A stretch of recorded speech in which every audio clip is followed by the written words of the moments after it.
Hi, and welcome to my presentation on PCI DSS, compliance and protecting digital payments within the retail sphere. Within this, we'll be speaking about regulatory environment, secure network and system configuration, protecting cardholder data and vulnerability management, access, control, physical security, and security policy and how businesses justify this.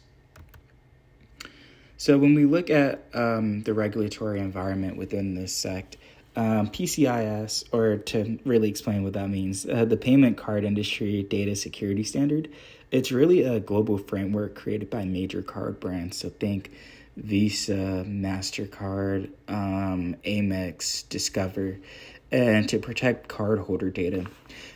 Compliance isn't optional. It's a contractual requirement that banks and payment processors enforce. And if a company fails to comply, it risks fines, reputational damage, and even losing the ability to process payments. To visualize this, the map on my left shows the most popular credit card company by country. We can really see how Visa has dominated globally and has really built a reputation on trust. So that is what has helped it lead to be the most popular credit card company across the country. And we really see MasterCard and Amex, although it has strong regional influence, it's nowhere near the Visa standard.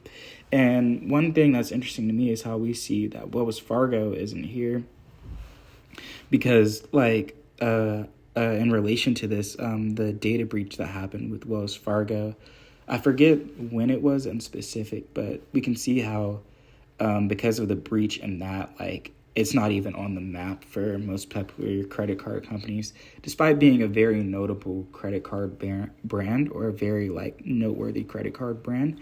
Now the trust from that has really diminished it to the point where it's not even within the top 3 of credit card countries by country. And for our business, compliance really means looking at every system that touches payment data. So think our POS or point of sale terminals, NFC readers, and mobile apps, gateways. And by segmenting these networks and isolating payments, reduce the number of systems auditors must review and minimize risk exposure. So PCI DSS defines the rules of the game, and we really adjust our scope defines where we're gonna play this or where we're gonna play this in relation to security standards. Now moving on the flip end of that and security, secure networks. The first two PCIS DSS requirements focus on building and maintaining secure networks.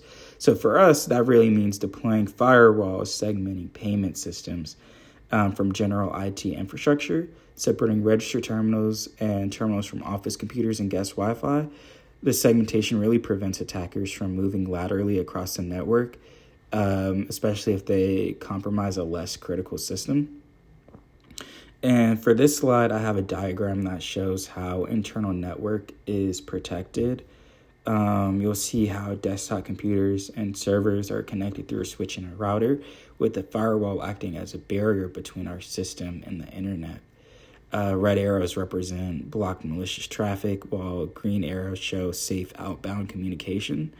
We can really see how this visual reinforces how segmentation and firewall rules help us control what enters and exits our network.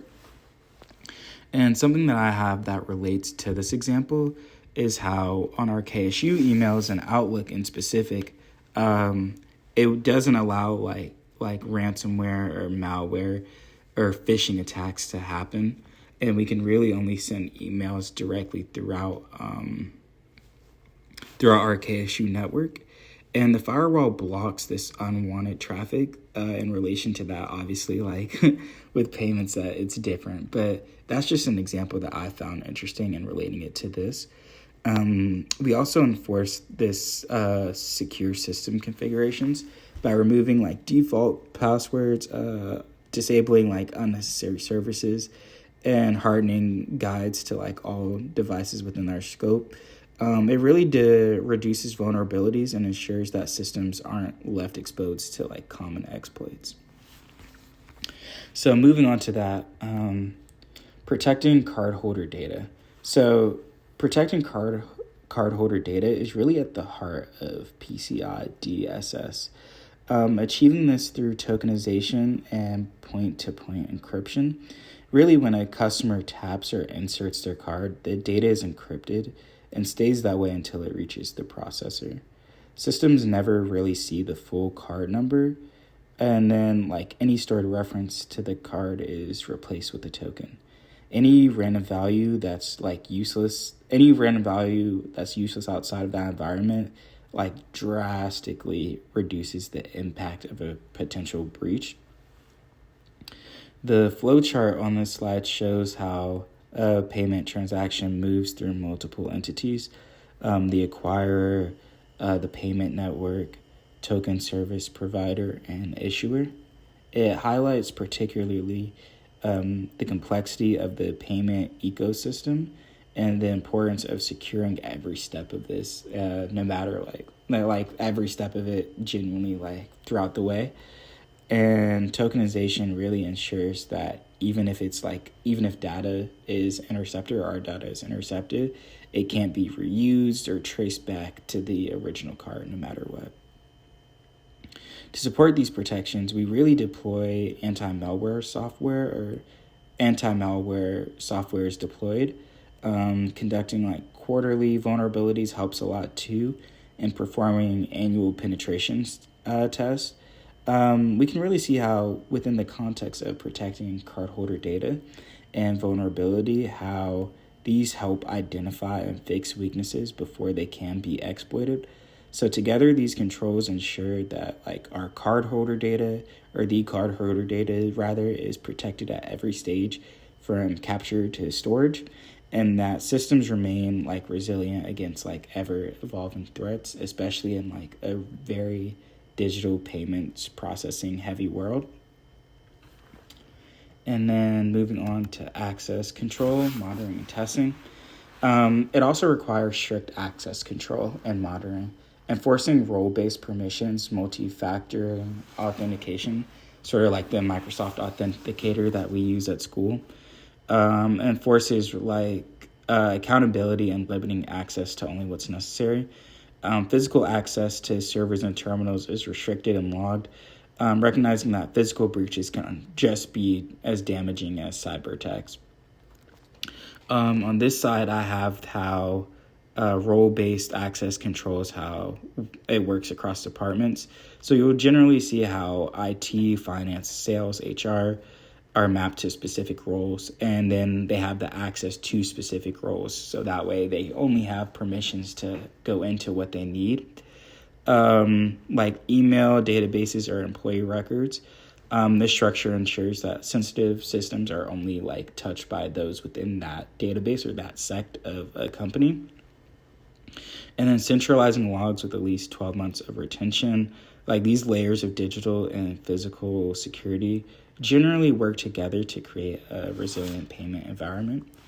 And then moving on to security policy and business justification.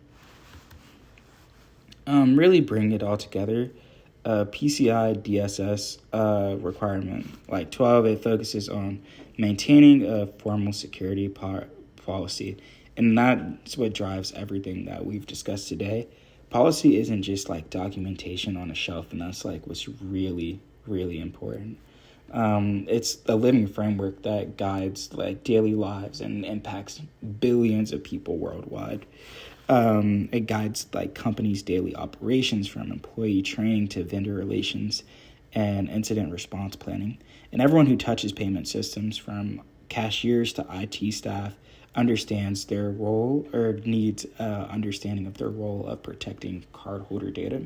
And really analyzing this from the business perspective, PCI DSS compliance is more than just avoiding fines. It builds trust, enables safe adoption of modern payment methods like Apple Pay or mobile wallets, and reduces the risk of costly breaches.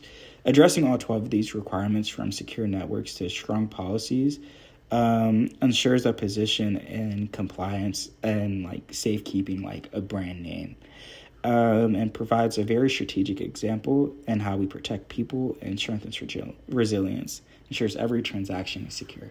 So yeah, thank you for listening and have a good day.